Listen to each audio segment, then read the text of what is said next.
Sheila principal ma'am के सवाल का जवाब देना चाहती थी, पर वो बोलकर नहीं। ये देखते हुए कि कोई कुछ नहीं बोल रहा है तो प्रिंसिपल मैम दोबारा एक सवाल और दोहराई, कहीं तुम लोगों ने मिलकर कमल को पीट पीट कर बेहोश तो नहीं कर दी हो? सच्चाई क्या है? साफ साफ हमें बताओ तुम सब। प्रिंसिपल मैम ने अपनी आवाज़ ऊंची करके बोली थी।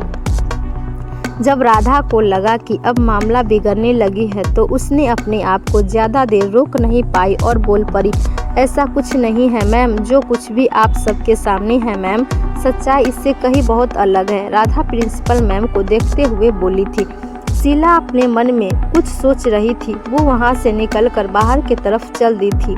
वो अपने पैर में लगी चोट के कारण ठीक से चल नहीं पा रही थी। वो चलते हुए लंगड़ा कर चल रही थी। शीला पर कुछ लोगों को छोड़कर बाकी किसी की भी नज़र नहीं थी। सभी लोगों का ध्यान कमल और उसके आसपास खड़ी लड़कियों के ऊपर ही था।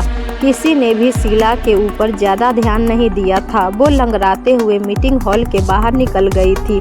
चांदनी मैम के पास जाती है और उनके आंखों में आंखें डालकर धीरे से बोलती है, कमल बहुत ही घटिया लड़का है। इसके व्यवहार लड़कियों के लिए बिल्कुल भी ठीक नहीं है। चांदनी बात आगे बढ़ाते हुए बोली, इसने राधा और रूपा के साथ बहुत ही घटिया सलूक किया है। जब रूपा देखी कि चांदनी बात खोल दी है तो वो भी बीच में कूद पड़ी। एक जोरदार लात कमर के पास मारी। लात लगने से कमल का शरीर हिल कर रह जाता है। यह देखकर कि रूपा ने कमल को लात मारी है तो कुछ लोग आगे आए और रूपा को पकड़कर साइड में कर देते हैं।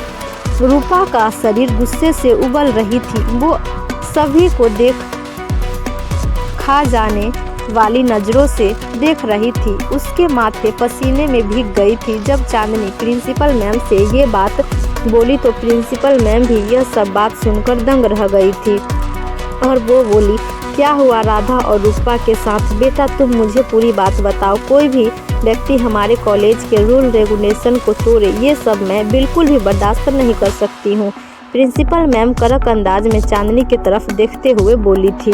चांदनी बोली, मैं सच कह रही हूँ मैम, कमल ने राधा और रूपा पर बहुत अत्याचार किया है। उन दोनों को रस्सियों से बांधकर पीटा है, बहुत बदसलूकी की है, उसके साथ रेप करने की कोशिश किया है। उसके साथ बोलते बोलते चांदनी के आंख से आंसू बहने लगती है। प्रिंसिपल मैम अपने चेयर से उठकर चांदनी के बहते आंसुओं को पोंछती है और चांदनी को अपने गले से लगा लेती है और बोलती है, अगर तुम्हारी बातों में सच्चाई है तो मैं इसे छोड़ूंगी नहीं, सजा दिलवा कर रहूंगी।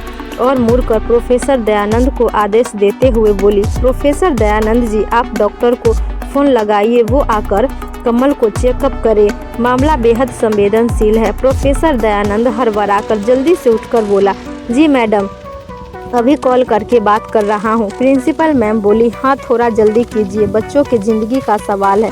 प्रोफेसर दयानंद अपने जेब से अपना मोबाइल फ़ोन निकालकर एक नंबर डायल करता है। रिंगटोन बजने के बाद कॉल रिसीव होता है। प्रोफेसर दयानंद फ़ोन पर बात करते हुए बोलता है, हाँ जी डॉक्टर शर्मा, आप कृपया करके जल्दी से कॉलेज में आ जाइए, यहाँ पर एक बच्चे की हालत गंभीर है। फ़ोन पर दूसरी तरफ से आवाज़ आई, दयानंद जी, हाँ आरजू, क्या हुआ? अच्छा ठीक है, मैं अभी निकलता हूँ कॉलेज के लिए, बस मैं जल्दी पहुँच रहा हूँ, आप मेरा इंतज़ार कीजिए, बोलकर डॉक्टर शर्मा ने फ़ोन कट कर दिया था। वहाँ मौजूद कुछ स्टूडेंट्स जो कमल के दोस्त थे वो बिल्कुल भी मानने के लिए तैयार नहीं था कि कमल कभी भी यह घटिया हरकत कर सकता है। उसे लग रहा था कि ज़रूर यह सब लड़कियों मिलकर कमल के साथ कोई साजिश कर रही है, उसको झूठ के फंसा रही है। एक लड़का जिसका नाम गोविंद था वो ज़ोर से बोल पड़ता है, नहीं यह सब झूठ है, मैं नहीं मानता इस तरह के बातों को, कमल कभी भी ये नहीं कर सकता है, मैं कमल को अच्छी तरह से जानता हूँ। यह देखकर एक लड़का और उसके सपोर्ट में खड़ा हुआ और बोला, ये इन लड़कियों की साजिश है, ये कमल को फंसाना चाहती है क्योंकि कमल पैसे वाला है।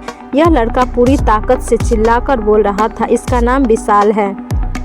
विशाल, ये तुम कैसी बातें कर रहे हो? कमल एक नंबर का कुत्ता, कमीना, घटिया इंसान है। वो राधा दीदी को बलात्कार करने वाला था। मेरी आंखों के सामने सही टाइम पर आकर शीला दीदी और चांदनी दीदी ने उस राक्षस से राधा दीदी को बचा लिया, नहीं तो ये रेपिस्ट न जाने क्या करता हम दोनों के साथ। रूपा विशाल को नफरत से देखते हुए बोली थी, तुम झूठ बोल रही हो, बहाना बना रही हो। तुम सब ने मिलकर कमल को मारकर बेहोश कर दी हो, अब सजा से बचने के लिए बहाना बना रही है। शीला रूपा के तरफ देखते हुए बोल रहा था। विशाल रूपा के तरफ देखते हुए बोल रहा था, शट अप, शांत हो जाओ तुम सब, कोई कुछ नहीं बोलेगा। प्रिंसिपल मैम सभी को डांटते हुए जोर से बोली थी। प्रिंसिपल मैम की आवाज़ बिना माइक के ही पूरे मीटिंग हॉल में गूंज रही थी। शीला जो बाहर चली गई थी वो फिर से वापस लौटकर आती हुई दिखाई देती है। उसके हाथ में एक दवाई के बोतल और पानी के बोतल को अपने हाथों में लेकर अंदर चली आ रही थी। वो सीधे आकर कमल के पास रुकती है और पानी के बोतल खोलकर पानी के छींटे कमल के चेहरे पर मारने लगती है और थोड़ा पानी कमल के मुंह में भी डाल देती है। पानी के छींटों से कमल के शरीर हिलने लगता है, हाथ पैर में कंपन होने लगता है। उसकी आँख धीरे धीरे खुलता है। कमल को धीरे धीरे होश आने लगता है। यह देखकर सभी लोगों के चेहरे पर मुस्कान आने लगती है। पढ़िए अगले भाग में प्यार का एक एहसास। कहानी पसंद आई हो तो लाइक शेयर कमेंट ज़रूर कीजिएगा और बेल आइकन को दबाना ना भूलें।